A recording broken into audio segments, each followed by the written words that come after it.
shop, and I started it because I love planning, and it's always been so hard for me to try to find a planner that I really like. And so eventually I just got my own bullet journal, and I would draw out whatever I liked. I thought it'd be fun because I like designing things, and so I use Canva, and or at least I've been trying to design some ideas. So right now I'm just working on kind of like getting comfortable creating some planning things. Right now I'm working on a weekly menu sheet. That way customers, when they come, they can just buy it and then download it right away without me having to send them a piece of paper. It's super easy, and they can do it like every week if they wanted to. We'll see where that goes, but if you're interested, I already have one thing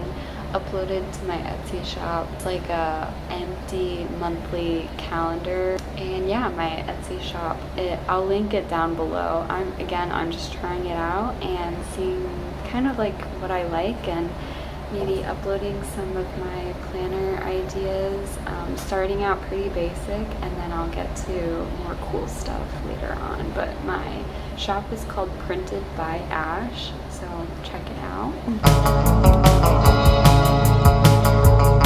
It consumes my mind, it consumes my soul, it wants my life, it wants complete control.